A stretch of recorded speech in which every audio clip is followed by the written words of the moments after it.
daripada tatbir.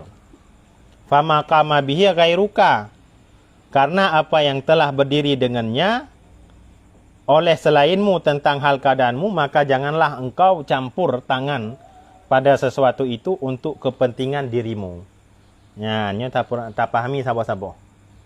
Jadi dalam kalam hikmahnya disebutkan kata-kata tadbir. Apa itu tadbir? Tadbir adalah ayuqaddira syakhsu fi nafsihi ahwalan la yakunu alaiha ala ma taqtadihi syahwatuhu wa yudabbiralaha ma yaliku biha min ahwalin wa a'malin wa yahtama li ajlin zalik. Ayuqaddira syakhsu fi nafsihi, bahwa menentukan seseorang pada dirinya hal-hal di mana ia atas hal tersebut berdasarkan atas kehendak syahwatnya semata-mata. Untuk itu maka diaturnya segala sesuatu menurut syahwatnya, min ahwalin wa a'malin, berupa teori dan praktek, dan ia sendiri memberikan perhatiannya dan mementingkannya dalam segala gerak-geriknya dan tindak tanduknya. Jadi yang pertama yang harus kita pahami masalah tadbir. Dari definisi di atas dapat kita ambil pengertian bahwa tadbir adalah khusus dalam masalah persoalan-persoalan yang bersifat duniawi, perkara duniawi semata-mata. Jadi kan perkara ukhrawi tadbirnya. Nanti kiban makna tadbir kita jelaskan ke depan. Kita telah mengetahui dan meyakini bahwa segalanya adalah menurut qada dan qadar Tuhan. Kayaknya pembahasannya. Kita meyakini semua yang terjadi ini berdasarkan qada dan qadar Tuhan. Nah, masalah qada sudah minggu lalu kita jelaskan. Masalah qadar sudah minggu lalu juga kita jelaskan. Dan kita yakini bahwa segala yang terjadi di bumi ini, dan kita yakini tidak terlepas yang namanya menurut qada dan qadar Allah, ketentuan Allah. Di samping itu sesuai dengan kehendak syahwat kita dan keinginan kita untuk mengatur dan menentukannya. Kadang-kadang syahwat kita kepengen ini, kepengen itu. Padahal Allah tidak berkehendak itu. Nah, bang. Bahkan juga memastikan segala sesuatu dalam hidup dan kehidupan kita ini, juga memastikan segala sesuatu dalam kehidupan kita ini bermacam-macam yang kita putuskan, tetapi di sampingnya kita tidak tawakal dan tidak menyerahkan diri kita kepada Allah Subhanahu wa taala. Tadbir selalu tidak sunyi dari kita, perencanaan tadi. Oleh karena kita melihat kepada zaman-zaman kita selanjutnya, banyak yang kita takuti di samping banyak yang kita harapkan di alam dunia ini. Kita kepengen ini, kepengen itu. Itu tadbir. Nah. Apabila tadbir kita selalu disertakan sesudahnya, sesudah kepengen itu, atau sebelumnya dengan menyerahkan diri, menyerahkan segala sesuatu itu kepada Allah, maka hal keadaan ini tidak disebut dengan tadbir menurut pentahkikan para ulama tasawuf. Meskipun ia masih disebut tadbir juga menurut lahiriah. Kesimpulan ini benar. Tadbir ialah merencanakan sesuatu yang bersifat memutuskan tanpa tawakal dan menyerahkan diri kepada Allah Subhanahu wa taala.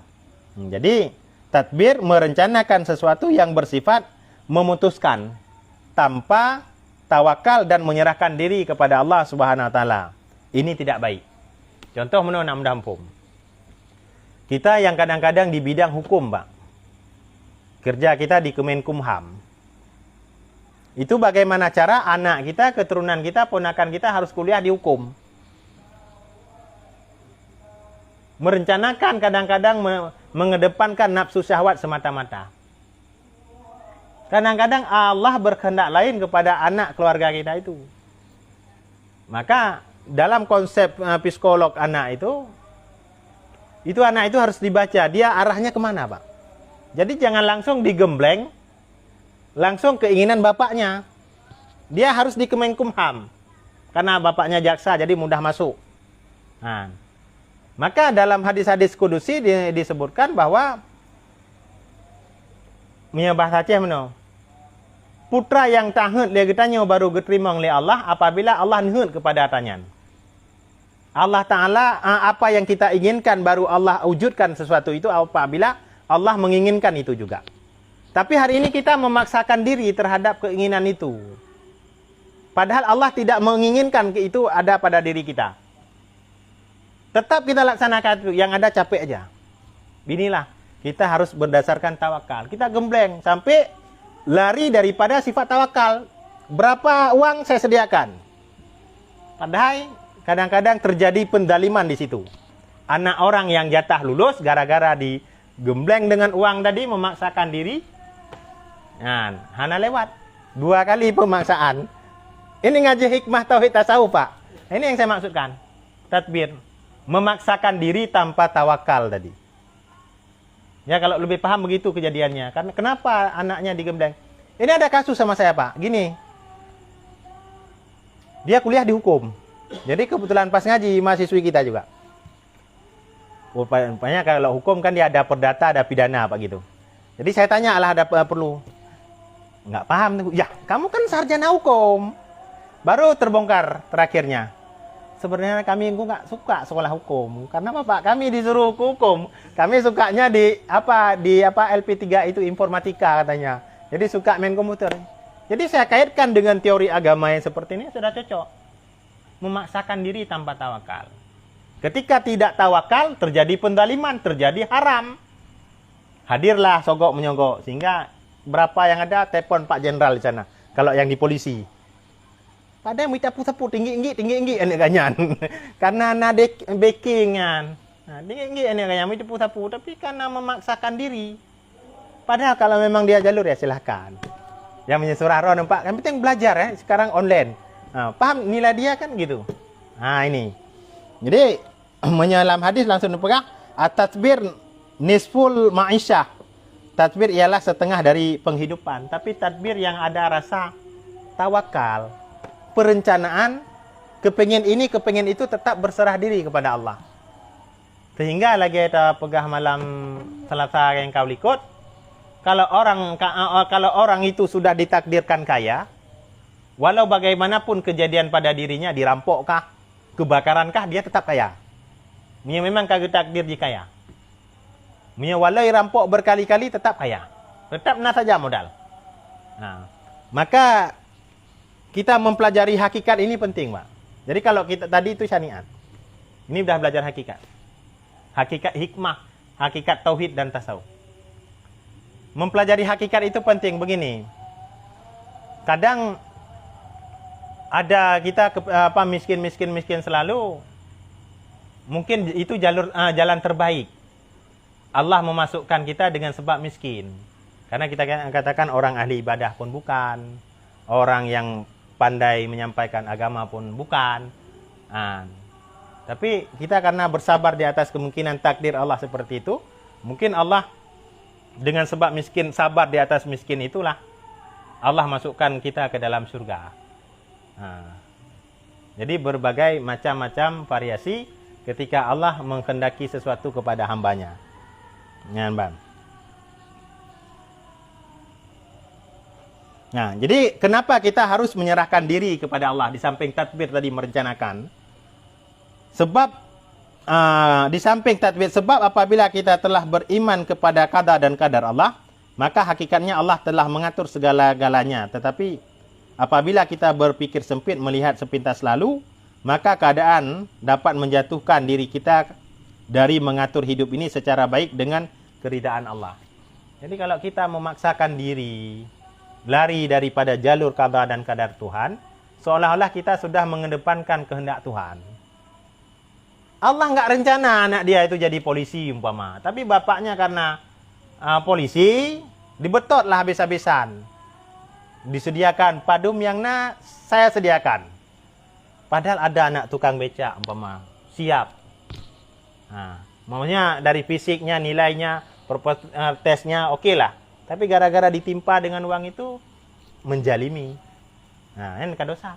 Hilang analisa tawakal. Menyekan orang Aceh benar mutungkat. Ke Allah kena kekennya. Bang. Kang apa tu? Untuk memperkuat keterangan tentang masa tadbir tadi, maka berkata seorang ahli tasawuf juga mufassir dan ahli hukum bernama Sahal bin Abdullah, Abu Muhammad Sahal bin Abdullah Tasturi, beliau menghafal Al-Quran di usia 7 tahun. Nyo bek dah fikir, tanya kadang-kadang baru tabut 7 tahun. Igaknya 7 tahun kagak pai. Jadi beda dengan orang dulu dengan orang sekarang. Apa yang beliau katakan? Lil ibadi 'ala Allah salah satu asya. Hak Allah untuk hamba ada 3 persoalan. Yang mungkin menyehak anak kepada orang cik mana? Hak anak yang harus yang dituntut kepada orang tuanya. Yang pertama yuhsinu ismuhu. Itu dituntut nanti.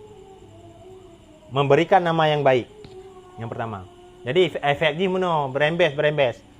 Ketika dalam riwayat-riwayat kan yang dipanggil yang umpama nama Abdun dulu, Abdullah, Abdurrahman, Abdurrahim. Itu Muhammadnya Muhammad Ji. Jadi kadang-kadang tabuhan hanaga pranky kan. Jadi ayah kaitan dalam syurga, mama sama-sama masuk surga. Kamu kok di mana? Umpama telepon, Pak Roku. Masih ngantri mak jauh kali ini. Kenapa ngantri? Karena yang dipanggil nama-nama Islam dulu kamu pranky, kami bagian belakang kan. Jadi menanlah kira-kira. Maka yusinu ismuhu, memberikan nama yang baik kepada anak itu merupakan hak anak kepada orang tua yang ini. Kemudian yusinu memberikan asi yang baik, artinya makanan. Karena tata harim tajuk. Kemudian yang ketiga memberikan pendidikan adab. Sehingga ada cerita riwayat Nathira Urungci ini problema di kota biasanya. Dia ada 3 karakter dalam psikolog. Ada ayahnya taat, ibunya taat, anaknya nggak mau tahu. Ada yang sebaliknya, anaknya taat, ayahnya nggak taat. Ada sama-sama masing-masing kero ju, ya kero, mai kero. Jadi dalam sebuah riwayat ini cerita bahwa ia kata dalam surga. Kok 3 semayang tu ajebut. Jadi ani hana ge peremun, hana gak juk but. Mia gak juk but alhamdulillah lah kaglah Allah Taala. Sehingga waktu intervensi kalau bahasa kita. Di dalam neraka itu kamu kok bisa masuk neraka? Kamu anak siapa? Bapakmu siapa? Mamakmu siapa? Mama aku pulan-pulan waktu gue daftar dalam surga tengah santai-santai bapak sama mamaknya itu. Jadi hingga terakhir kamu kok bisa masuk neraka? Mamakmu sama ayahmu masuk surga. Waktu kalian kamu nggak sholat nggak ngaji nih. Ditanya sama malaikat, kenapa kamu nggak sholat nggak ngaji? Mamaku nggak pernah nyuruh. Mamaku asik kerja saja. Bahasa kita kayak gitulah Pak, kira-kiranya. Jadi terakhir datanglah malaikat ke dalam surga. Nyo nak kah je? Nyo. Jadi bukannya kayunya tibu ada kerja tapi macam-macam. Membuka tubit. Keluar ayahnya dan maknya masuk anaknya. Ini termasuk hak yang dituntut nanti. Tapi inilah yang dimaksudkan dosa paling besar kepada anak meninggalkan kejahilan, kebodohan. Jadi tugas tanya tak incat sagai. Ya ida puput gero tak incat. Setidaknya sudah terlepas nanti. Udah saya antar kemarin. Udah saya antar kemarin. Jadi terlepas jawaban sama malaikat. Nah, engkau. Nyan hak. Tapi ini yang ingin kita bicarakan. Hak Allah untuk hambanya ada 3. Hak Allah ini, hak Allah untuk hambanya. Tapi hak Allah begini dia. Adapun pengertian hak Allah untuk hambanya ialah tidak ada jalan bagi hamba-hambanya untuk campur tangan pada segala sesuatu di mana hal keadaan ini. Tuhan menentukan dengan kehendak dan kekuasaannya. Yang kemasuk hak Allah. Kita nggak ada urusan dengan kehendak Tuhan. Lupakan gatin Allah anadi. Karena biasa, aku sudah capek hidup dengan keluarga miskin ini. Allah Ta'ala tidak adil. Nyoke yang maksud. Maksud hak Allah, hamba-hambanya, hak Allah kepada hamba-hambanya. Tidak ada jalan bagi hamba-hambanya untuk campur tangan pada segala sesuatu di mana hal keadaan ini Tuhan menentukan dengan kehendak dan kekuasaannya. Yang pertama ada 3. Taklifuhum, menentukan hukum-hukumnya untuk dilaksanakan oleh hamba-hambanya. Nah yang wajib, nyo haram, nyo makruh, nyo sunat. Tugas kita lakukan. Yang dah ditentukan dalam syariat. Yang kedua menentukan tentang ajal, waktu mati dari hambanya. Nah, maka Allah sembunyikan kematian itu dalam kehidupan. Bagaimana maksudnya Allah sembunyikan kematian itu dalam kehidupan? Mati kita nggak tahu kapan. Kemudian nggak tahu kita mati itu dengan apa. Nggak tahu kita mati itu di mana. Inilah yang dimaksudkan Allah menyimpan kematian itu dalam kehidupan. Yang pertama kita nggak tahu mati kapan. Yang kedua kita nggak tahu mati dengan sebab apa. Yang ketiga kita nggak tahu matinya di mana. Kalau seandainya kita tahu bahawa meninggal kita gara-gara ketabrak umpama untuk malam gesah, 5 malaikat ikah mati gara-gara ipot motor. Nyan tinggal hotel tajak berjalan waktu pergi ke jalan, bak bini habis-habis kan. kalau kalau dari kampus, kalau dari sini mungkin ke kota biasanya cuma 10 menit, mungkin bisa jadi 2 jam kita mulai besok. Karena begitu ada motor, kereta langsung berdiri terus. Pasti mobilnya yang tabrak aku. Oh, rupanya bukan. Jalan lagi, nampak mobil berhenti lagi. Nah, maka disembunyikan. Yang kedua, kita nggak tahu kapan kita mati. Umpama menyotiak truk mati, kakak menyana harta, kakak tawakah baju menyana harta, tak prai aju, tak kubah aju kapan-kapan nyoji. Nah, kemudian yang ketiga, kita nggak tahu mati di mana. Jadi kan menyemati di mana kan nyo tak juga juga. Dah sedia kamar-kamar mana juga. Jadi orang hanya repot baik semano tanya baik bet. Karena orang kadang-kadang bro hati kan cukup berat ke manyet nyo kan bro. Nyo masih kok bro kaya nak menan lah kira-kira deh. Jadi baik sampai baknyan. Maka yang nyo peramal lagi ban. Nyan peramal kali ada malam rasa. Jadi peramal nyan asa baik lepas daripada kehendak. Tetap nyan atanya hana lepas daripada kehendak Tuhan. Nyan prediksi tanya. Pulang-pulang yang kamu mengingkari dengan Tuhan. Nyan kan bahaya lah, nyan kan nan cek insyaallah na tanya. Ya. Kayaknya yang kedua mesti ajal tadi, Pak. Nah, nggak tahu kita kapan, di mana, dengan apa. Nah, ingat. Berarti kesimpulannya harus setiap saat mengingat mati. Karena menyerta tujuan tak tepat. Naga lagu Rafli hana terjan apa nena. Kan? Yang ketiga, menentukan segala sesuatu yang dihadapi oleh hamba-hambanya di dunia dan akhirat. Yang kagak tentu. Nah, yang tanya mangak udip. Nah, yang susah. Teman Allah Ta'ala han uji manusia di luar batas kemampuannya. Allah kalian sayangnya. Maka dalam masalah berdoa itu saya tamsilkan contohnya seperti ini, Pak. Kalau bagi orang yang sudah selama ini berdoa, nah orang nggak berdoa tapi hanya terima-terima. Ilustrasinya salah satunya seperti ini. Ke Medan kita ataupun ke kota-kota besar, paling kurang Medan itu pasti ada pengamen, Pak. Jadi kadang tengah ada pejebu, terus pengamennya. Dia nyanyi tabo kreng-kreng kayak kuat tabo kertas kuning. Dia hijau yang terbaik 2000 hijau. Nah, orang kadang-kadang tengah karu dengan perumoh ke umpama. Karena mangak ulai gelah nama salah. Jadi lihi greng-greng tabo lagu ya adanya sedekah. Dia bilang kayak gini. Tambah satu lagi, Dik. Artinya dia mungkin sedang menikmati ya. Sedang menikmati nyanyian pengamen itu. Tambah satu batu. Ataupun tambah 2 batu. Otomatis ketika dia sudah menyelesaikan request ya, kalau bahasa sekarang lagunya itu, mungkin han gejuk 2000 5000. Han gejuk on gring. Tetap kadang pasti gejuk on 20 on raya. Nah, jadi sedang menikmati. Mungkin bisa saja bagi kita yang doanya belum diterima, Allah sedang asik dengar doa kita. Mungkin orangnya tak melaki putra 1 juta penapa yang lambulinnya. Mungkin tam doa sabi orang malang kan 1 juta ke bila Allah Taala apa helikopter rumah beliau ke tol. Ini buka jalan tol. Kata boem. Man. Paham ya? Jadi pernah bosan-bosan berdoa. Dalam keterimang bukan Allah tidak menerima, karena jelas dalam ayat Muhammad kata sampaikan, siapa saja yang berdoa kepadaku, aku ini dekat dan akan aku terima doanya. Jadi ketika hana keterimang jangan langsung kita klaim bahwa Allah Ta'ala hana keterimang doa tanya. Mungkin saja Allah sedang asik mendengar doa kita. Hai, sebagai ilustrasi Buno, menyesabuh lagu Buno langsung terbaik juga karena memang on 2000 tak dalamnya. Tanya karena tak lagi request lagi. Han tajuk on 2000, on 10 paling kurang. Jadi kage Buno, perlu 1 juta dalam bulannya teteka. Lampu tanya kai laki le jalan pegat tol kan ka sabo m. Ya, menalah kira-kira ji. Nyan hak hamba, hak Allah kepada hamba. Hukum yang ditentukan nyo haram nyo makruh nyan pubut. Atau haram baik pubut atau kemudian ajal, kemudian menentukan segala yang tanya hadapinya kali ditentukan oleh Allah. Han mudah hidupnya, ya, butuh perjuangan.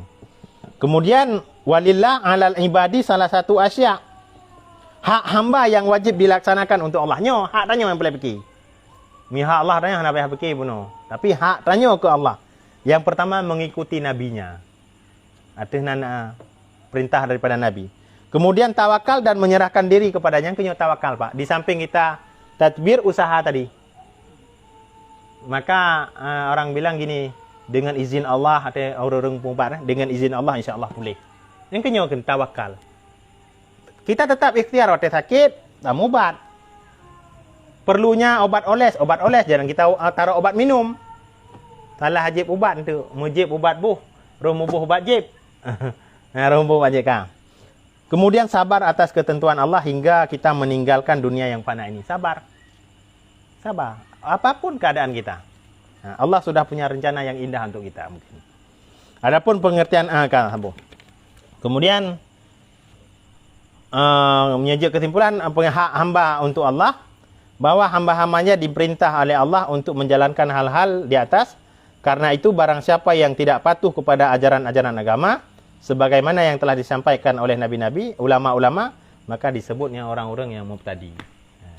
Jadi orang ingkar katanya tetap menyekan bahasa Aceh, pubut suruh pujuh tegah. Laksanakan apa yang diperintah, tinggalkan apa yang dilarang.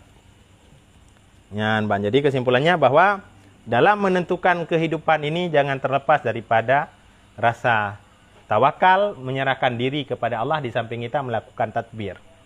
Berusaha boleh, ikhtiar, tapi jangan memaksakan diri. Karena ketika memaksakan diri, itu hanya semata-mata syahwat semata. Lagi bunuh, berisi keras, anaknya harus jadi jaksa, karena bapaknya jadi jaksa. Padahal belum tentu anaknya itu karakternya kehendak Allah di jaksa. Sama menjadi takdir, lagi long pegah bunuh, mungkin baru nalung pegah disampaikan di Tualang Tengah. Masalah takdir. Kita kuliahnya di pertanian. Kenapa kuliah di pertanian? Karena kepingin jadi insinyur. Tapi hari ini takdir Allah kita bukan jadi insinyur. Kebetulan lewat rezekinya profesi kita sekarang di guru. Karena lewat dari formasi pendidikan. Jadi rencana kita cuman bisa merencana yang berkehendak Allah. Kita kuliah di pertanian, rencana kita supaya jadi insinyur pertanian. Tapi nyata-nyatanya Allah berkehendak kita jadi seorang tenaga pendidik. Jadi itulah bahwa kita manusia hanya sekedar berencana, tidak terlepas daripada tawakal, dan Allah yang berkehendak terhadap apa yang terjadi di bumi ini. Mungkin demikian. Wallahu a'lam bishawab wa ilahil marji'u wal ma'am. Bismillah.